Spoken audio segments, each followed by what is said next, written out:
Inshuti banywanyi b'ijwi rya Amerika turabasuhuje. Reka mukurikire amakuru y'ijwi rya Amerika mukunda cyane.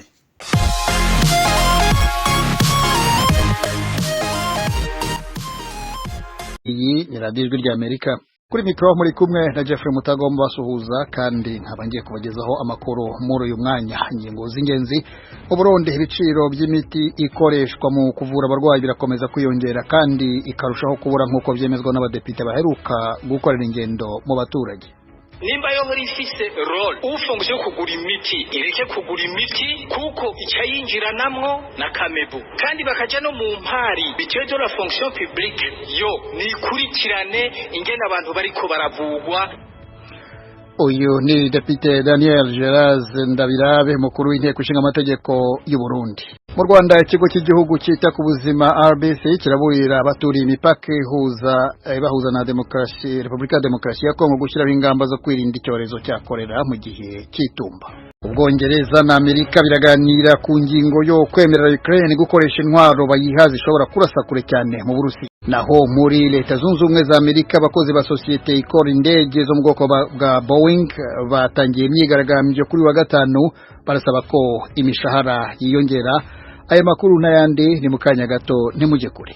Twongere kubaha ikaze mu makuru hano ku ijwi rya Amerika. Tugiye guhera kubavugwa hirya no hino ku isi. Minisitiri w'intebe w'Ubwongereza Keir Starmer ari mu ruzinduko i Washington aragenzwa no kuganira na Perezida Joe Biden ku kibazo cyo kwemerera Ukraine gukoresha intwaro bayiha zishobora kurasa cyane kure mu Burusiya. Thomas Kamilindi byifashe bite? Ukraine imaze igihe ititiriza ibihugu byo mu burengerazuba bw'isi ibisaba uruhushya rwo kurasa mu Burusiya kure na missile bayiha. Yabigarutseho cyane nanone ubwo ba minisitiri b'ububanyi n'amahanga ba Amerika Anthony Blinken n'Ubwongereza David Lammy bari bajyanye mu ruzinduko i Kiev ejo bundi kuwa gatatu w'iki cyumweru. Leta Zunze Ubumwe za Amerika ntibyanga ariko ivuga ko igihe kitaragera. Isobanura ko bizaterwa n'uburyo Uburusiya buzahindura imirwanire yabwo muri Ukraine. Bityo ikigo ntaramakuru AP cyo muri Leta Zunze Ubumwe za Amerika cyemeza ko ntacyo Biden na Starmer baza kubitangazaho ku mugaragaro. Uko biri kose Uburusiya bwiyamye Amerika n'Ubwongereza buvuga ko baramutse bemereye Ukraine kuburasamo imbere ku butaka bwabwo kure mu gihugu byaba ari ukubugabaho intambara nabwo buzabivuna. Umuhanga mu bya gisirikare Lieutenant Colonel Daniel Davis wavuye ku rugerero mu ngabo za Amerika yabisobanuriye ijwi rya Amerika. He said if these weapons are used, they said it can only be used with the satellite guidance systems from the Izi ntwaro zikoreshejwe amasasu yazo yaba yobowe n'ibyogajuru bya satelite by'ibihugu byo mu burengerazuba bw'isi. Abanya-Ukraine ubwabo ntibafite ubumenyi bwo gukoresha ibyo byogajuru. Ku Burusiya na Amerika nyirizina yabirwanyije igihugu cyabo. Bavuga batuye rero ko nabo bazafata ingamba zikwiriye. This would mean they are at war with us and we will take appropriate measures. Muri uru runtu rwose Uburusiya bwirukanye kuri uyu wa gatanu abadiplomate batandatu ba ambasade y'Ubwongereza i Moscow bubashinja kubuneka. Ubwongereza buvuga ko ibi birego ari ibinyoma ahubwo ko ari nko kubwihimuraho kuko nabwo mu kwezi kwa gatanu gushize bwirukanye umudiplomate w'Uburusiya wari ushinzwe iby'umubano wa gisirikare muri ambasade yabwo i Londres. Thomas Kamilindi. Ibihugu 9 byo mu Burayi byanze ko ikigega mpuzamahanga cy'imari FMI gikomeza gukorana n'Uburusiya. Ibihugu biravuga ko gukomeza kugirana ibiganiro n'igihugu cyateye ikindi byahindanye isura yacyo nyuma yuko Uburusiya buteye Ukraine mu mwaka wa 2022. FMI yahagaritse ibiganiro n'icyo gihugu ariko mu kwezi kwa 9 uyu mwaka umuyobozi wa FMI mu Burusiya Alexei Mozin yabwiye ibiro ntaramakuru by'Abongereza Reuters ko iki kigega kigiye gusubukura ibiganiro n'Uburusiya kuva tariki 16 z'uku kwezi. Ibiganiro bizabera i Moscow bikazageza ku ya mbere y'ukwezi kwa 10. Abaminisitiri b'imari bo muri Lithuania, Latvia, Estonia, Finland, Sweden, Iceland, Denmark, Norvège na Pologne nibo bandikiye Kristalina ukuriye FMI bavuga ko batishimiye imigambi FMI ifite yo kuganira n'Uburusiya. tugarukiye hano muri Leta Zunze Ubumwe za Amerika, abakozi ba sosiyete ikora indege zo mu bwoko bwa Boeing batangiye imyigaragambyo kuri wa gatanu barasaba ko imishahara yiyongera. Nanone Thomas Kamilindi. Abakozi bahagaritse akazi barenga 33,000 biganjemo abateranya indege zitwara abantu zo mu bwoko bwa Boeing 737 Max, imwe mu zigurishwa cyane ku isi, n'izitwara imizigo zo mu bwoko bwa Boeing 767. Abenshi cyane muri bo nabo mu nganda nkuru za Boeing ziri mu miji ya Seattle, Renton na Everett yo muri leta ya Washington mu burengerazuba bw'igihugu. Igikorwa cyabo ariko ntaho gihuriye n'izindi kompanyi z'indege zitwara abantu n'ibintu. Ishyirahamwe ry'abakozi ba Boeing rirasaba ko imishahara yabo izamukaho 40%, naho sosiyete yo ikavuga ko itarenza 25%.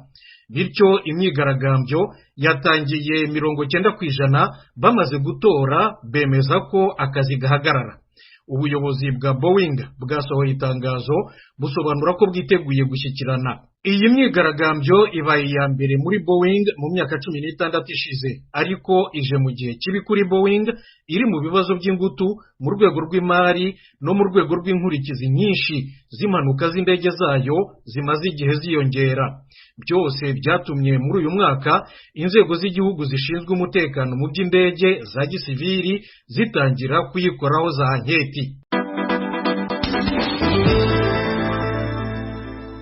Leta Zunze Ubumwe za Amerika ishyigikiye ko Afurika igira ibyicaro bibiri bihoraho mu nteko y'umuryango w'abibumbye ishinzwe umutekano ku isi. Thomas Kamilindi. Ambasaderi wa Amerika muri Loni Linda Thomas Greenfield yabitangaje kuwa kane mu nama nyunguranabitekerezo y'ikigo cy'ubushakashatsi cyitwa Council on Foreign Relations cyazobereye mu birebana na politiki mpuzamahanga ya Leta Zunze Ubumwe za Amerika no mu by'imibanire hagati y'ibihugu by'isi. Iki kigo gifite icyicaro gikuru mu mujyi wa New York. Kuri Leta Zunze Ubumwe za Amerika ariko ibihugu bya Afurika biramutse bibonye ibyicaro bihoraho bibiri ntibyagira rya jambo ry'ubudahangarwa bita veto. Iri jambo ryihariwe n'ibihugu bitanu ari byo Leta Zunze Ubumwe za Amerika, Ubwongereza, Ubufaransa, Uburusiya n'Ubushinwa. Nibyo byonyine kandi bifite icyicaro gihoraho mu nteko ya Loni ishinzwe umutekano ku isi. Iyi nteko igira n'ibindi bihugu 10 bihagarariye imigabane yose y'isi bigenda bisimburana buri myaka 2, muri byo 3 bibari byo muri Afurika.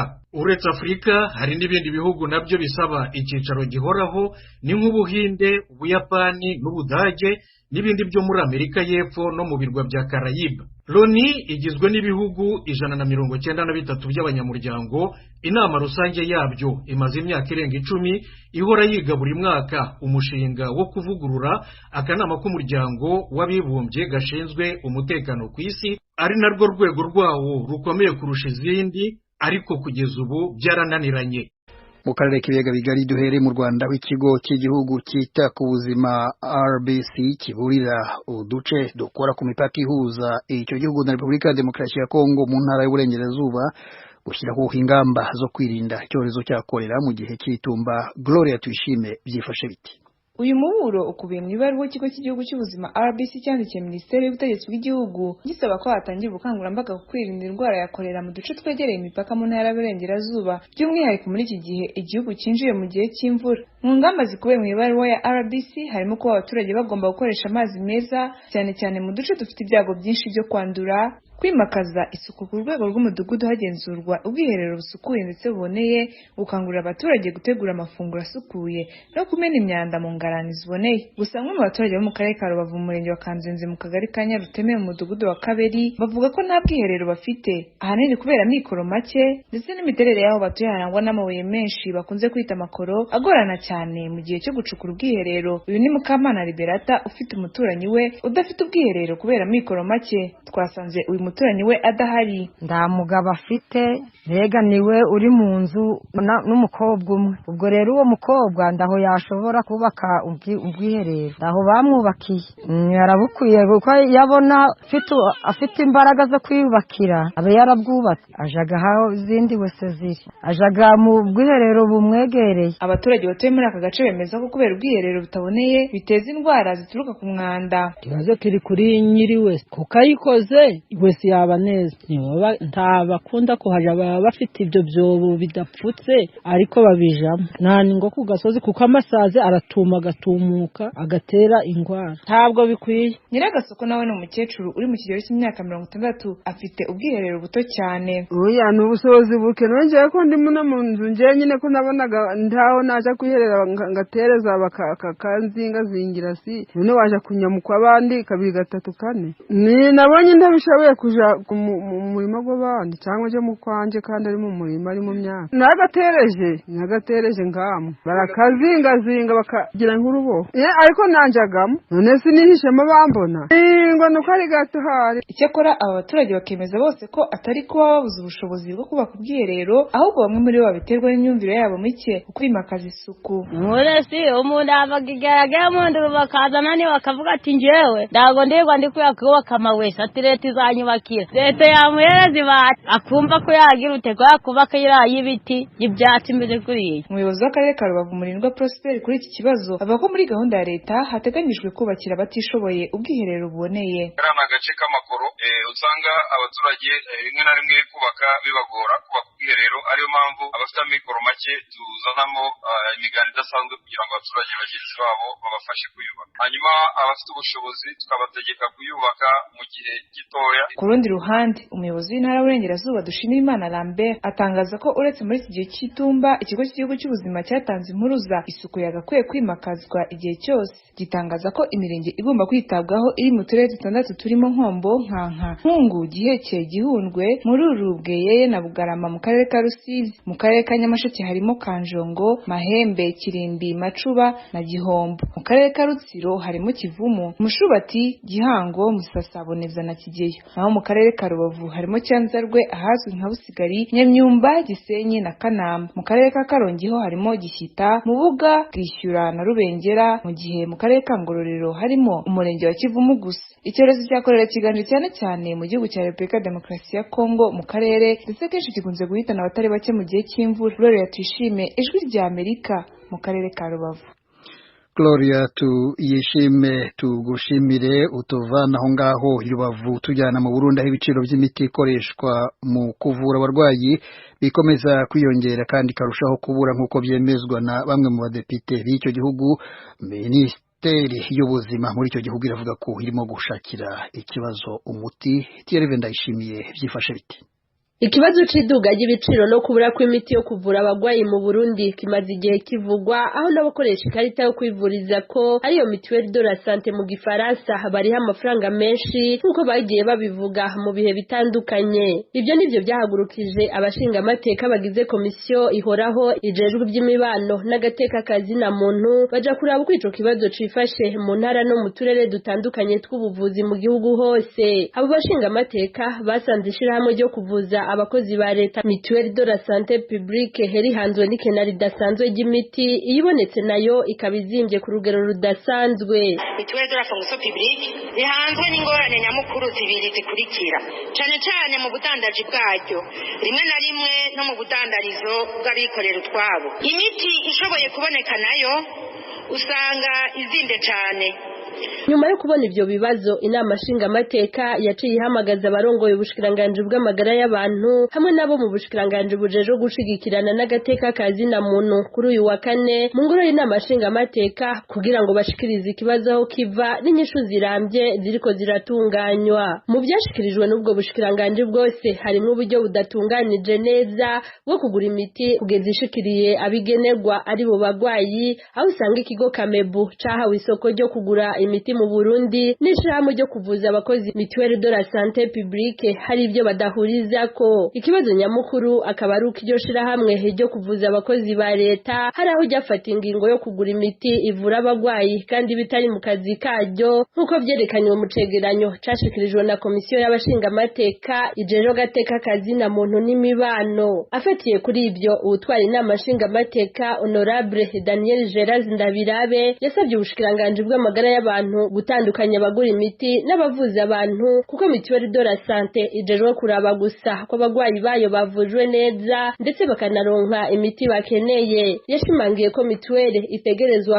gukuramwo akarenge kukijanye no kugura imiti kuko haca hazamwo gukunda inyungu z'umurengera kuruta kwita habijejwe. Nimba yo hori ifise role ufunguye yo kugura imiti ireke kugura imiti kuko icayinjiranamwo na kamebu kandi bakaja no mu mpari bitewe de la fonction publique yo nikurikirane ingene abantu bariko baravugwa. Urongoye inama nshingamateka Gerard Ndabirabe yanasabye ko hojaho urwego rubazwa ibijanye n'imiti kuko hari ibibazo bihanze ico gisata kizana kikanagurisha imiti bibura uwo bibazwa kuko bose babitererana baba bo muri kamebu no muri Mutuelle. Avuga kandi kwica ari ikibazo gikomeye kuri leta kuko hari n'imiti hori iborera mu bubiko kandi abagwayi bayibuze ndetse inazimvye. Ndabirabe avuga ko yigeze kwishikira ahariko haturirirwa imiti yaboze itarahawe abagwayi ku gihe akabona ko akaragahombo gakomeye. Imiti irabora n'igihugu nta mahera gifeye kuza kurondera iyo miti mugabo niyibonetse ngo ikabora. Naragiye kuraba aho bayituririra fietela nk'icyo kibazo ifo yuko kigira umuntu akibazwa. Umushikiranganje ajejwe amagara y'abantu no kugwanya sida muganga Ridwine Baradahana yishuye kuri ibyo bibazo bijanye n'ibura ry'imiti ndetse no kuzimba kudasanzwe. Avuga ko ikibazo c'ikena ry'amafaranga y'agaciro gihanze igihugu muri rusangi kiri mu byabiteye. Yari yaranse kuduha umuti kubera twatevye kumuriha kuko murazi ko turiha mu madevize uko amafaranga abonetse make muri BRB bagenda bariha abafurnisseur uko amafaranga agiye araboneka par tranche. Ku ruhande rw'ubushikiranganje mu byo bujejwe harimo gushigikirana n'agateka kazi na muntu hari byinshi biriko birakogwa kugira ngo yaba umunywanyi afise Mutuelle ndetse n'abandi bakenera ubuvuzi baronka imiti bakeneye ku gihe kandi ku giciro ciza. Madame Imelda Sabushimike atwara ubwo bushikiranganje uko nikabisigura kuko ikintu gihambaye cyane nuko umwe n'igihugu asanzwe ari mu myanya ya Mutuelle de la Fonction Publique yoronka umuti kandi agahabwa ibyo amategeko amurekurira. Kuri ubu ubushikiranganje bw'amagara y'abantu bugenda bushiraho amazu yo kugurishirizamwe imiti ayo bita amafarumasi mu gifaransa ikenerwa ku bagwayi hirya no hino mu gihugu kugira ngo abayikenera bayironke hafi. Ni mu gihugu bushikira buvuga ko mu minsi heze ishirahamwe Mutuelle de la Santé Publique ryari ryabasha bwo gushinga ayo mazu hirya no hino mu gihugu kandi bujejwe kuvuza abantu gusa. Ibyo bikaba byaratumye haba intege nkeya mu bijanye no kurosa abagwaye imiti kwiye. Bose bahuriza ku kubishira hamwe Mutuelle ridakwiye kwinjira mu bijanye no kugura no kugurisha imiti ahubwo rikwiye gushira inguvu mu gukurikirana ko imiti iri ku isoko mu Burundi ikwiye mu gutunganiriza abanywanyi baryo bagana amavuriro n'ibindi bijanye no kwitaho neza abagwayi ba Mutuelle bavurirwa hirya no hino. Thierry Ndayishimiye, Ijwi ry'Amerika, Kigali. Ijwi ry'Amerika igaruke hano nyine muri Amerika aho ibyinshi mu bihangayikishije abaturage bazatora mu kwezi kwa 11 bivugwa cyane ariko hakaba hari n'ibindi bitavugwa ku mugaragaro kandi bihari cyane cyane mu myumvire y'abazatora bwite. Kimwe muri byo ni ikibazo cyo kumenya niba bemera umugore ko yababera umukuru w'igihugu. Nibyo turebera hamwe uyu munsi mu rwego rw'inkuru zihariye kuri aya matora. Thomas Kamilindi. Mu mateka ya Leta Zunze Ubumwe za Amerika abagore benshi bagerageje amahirwe yabo mu matora y'umukuru w'igihugu ariko ntibarenge umutaru, by'umwihariko mu mashyaka abiri ya mbere na mbere akomeye kurusha ayandi, iry'abademokrate n'iry'abarepublikani yihariye uruhando rwa politiki ku rwego rw'igihugu kuva kikivuka mu 1776. bityo ku baperezida 46 bamaze kugitegeka nta mugore urimo. 16 bakomoka mu ishyaka ry'abademokarata, barimo uyu wa 46 Joe Biden, naho iry'abarepublikani rimaze kugiha abaperezida 19 barimo uwa 45 Donald Trump wategetse kuva mu 2017 kugera mu 2021, ubu akaba anarihagarariye muri aya matora yo muri uyu mwaka.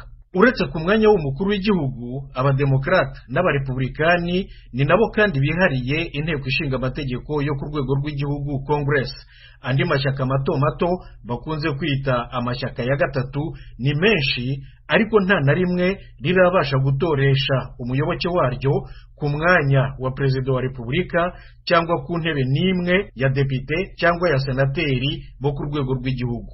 Muri aya mashyaka abiri ya mbere akomeye, rimwe ryonyine iry'abademokarata ryimitse kandida w'umugore Hillary Clinton mu matora yo mu 2016 na Kamala Harris muri aya matora yo muri uyu mwaka.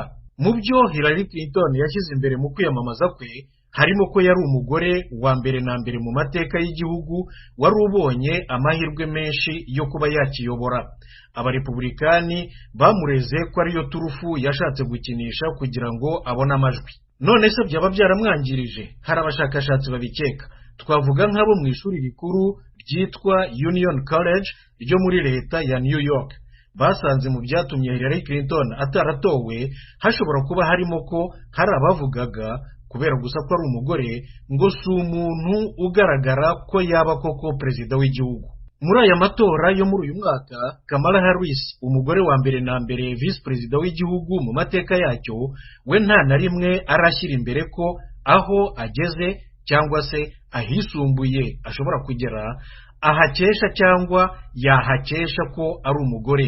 Nyamara rero mu mitwe ya bamwe na bamwe birimo, nk'uko Christine Emba yabisobanuriye Ijwi ry'Amerika ku buhanga bwa Skype.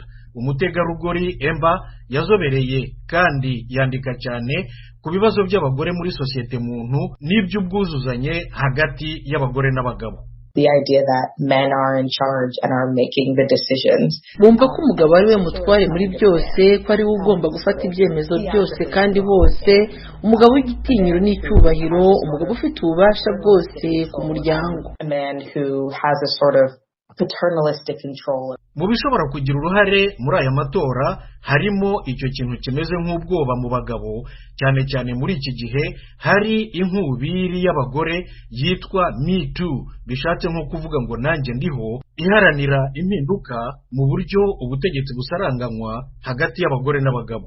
Niko Kelly Dittmar yabisobanuriye Ijwi ry'Amerika nawe ku buhanga bwa Skype.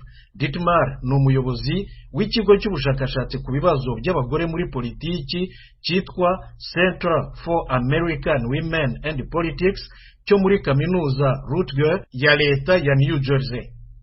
There is a sense that their masculinity and their manhood. Bamwe bumva ko ubugabo bwabo bushobora kuba bujegajega, ku buryo rero bishyizemo ko bagomba guharanira kwisubiza izo ngufu n'ububasha byabo, bumva ko byugarijwe cyangwa batakaje.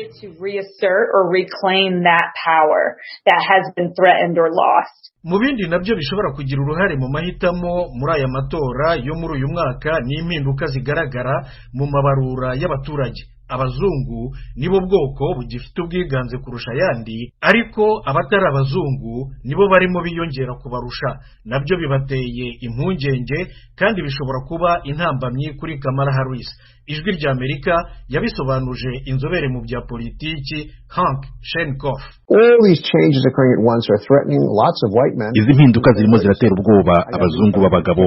Noneho baravuga bati, buretse gato, ngomba kugira icyo nkora kugira ngo ndengere ibyo nsanzwe nzi, ibyo menyereye. Kandi ibi nibyo Donald Trump ababwira.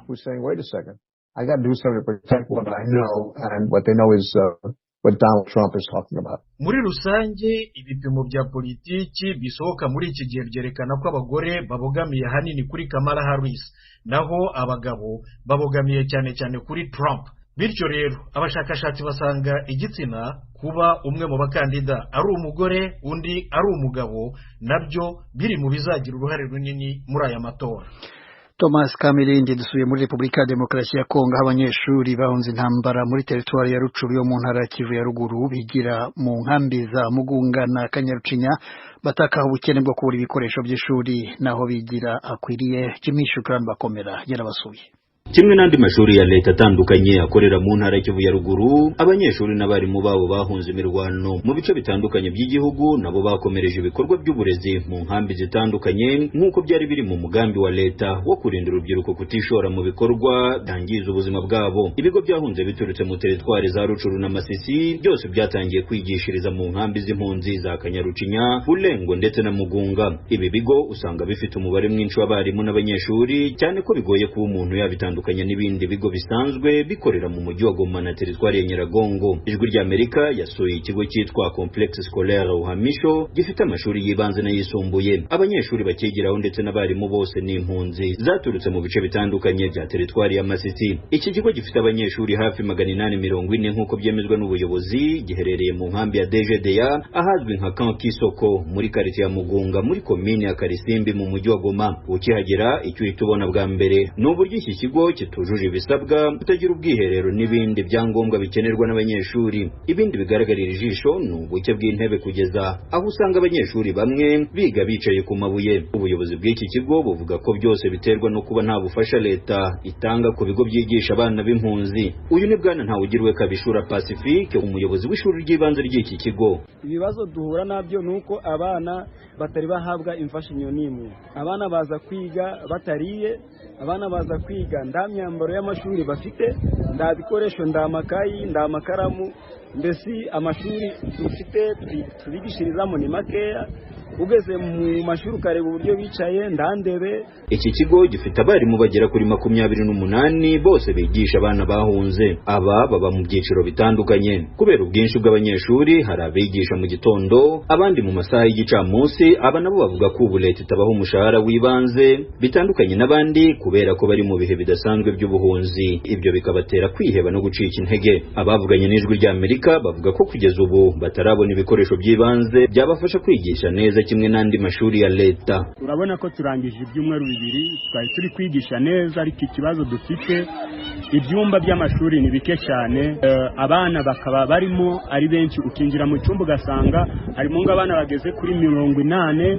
Ubwo noneho kandi bose badahurije ku masection. Abo bose barasaba leta gufata iya mbere mu gufasha ibigo byahunze gukora neza. Kuri bo ibyo bizatuma batanga uburezi bufite ireme. Shahara kabisa kugeza ubu ndabufasha twari twabona kuva twatangira kwigishiriza muno kwaga amashuri, kandi ikindi gisanzwe nuko ubu ngubu turi kwigisha ariko nkanje n'abagenzi banje bamwe turiho tutagira umushahara. Icyo dusaba kuri guverinoma n'imiryango mpuzamahanga ni ukugira ngo bashake uburyo barangiza indambara muri Kongo, barangiza indambara kugira ngo abana bacu batahe baje mu turere baturutsemo. Kuba iki kigo cyigisha hanini abana bahunze intambara birashyira uburezi bwabo mu kaga. Abanyeshuri bavuga ko kuba nta bufasha babona mu miryango yabo aho bahungiye mu nkambi z'impunzi bibatera kutiga ngo bafate ibyigwa neza kimwe n'abandi biga mu bigo byujuje ibisabwa. Hano ku mashuri tubura ahantu tumira, tukisanga twicaye nabi mu mashuri, twabuze inzu yo kwicaraho, ugasanga n'amazi yo kunywa inyota ziratwishe, twavuye n'iwacu tutariye inyota zikatwicira. Hano ku mashuri nta mazi yo kunywa. Ishuri turi kwiga mu bintu bigoranye cyane, turi kwiga twirunze hamwe, ugasanga biratugoye cyane. Mu gushaka kumenya icyo leta itekereza kuri aba barimu ndetse n'abanyeshuri, Ijwi rya Amerika yavuganye n'ubuyobozi bwa diviziyo y'uburezi muri Kivu ya ruguru, ariko birinda kuduha ibisobanuro kuri iki kibazo cy'abarimu n'abanyeshuri bahunze imirwano. Kugeza ubu mu mujyi wa Goma na teritwari ya Nyiragongo harabarizwa ibigo byita ku banyeshuri bahunze intambara bigera kuri 5. Muri raporo y'ubuyobozi bw'amashuri yemeza neza ko kuva aho intambara zatangira mu burasirazuba bw'igihugu, abarimu babarirwa kuri 80% bose bahunze bava mu duce twabo baza mu mujyi wa Goma, abandi berekeza mu bihugu bibanye na Kongo. Jimmy Shukrani bakomera, Ijwi rya Amerika, Igoma.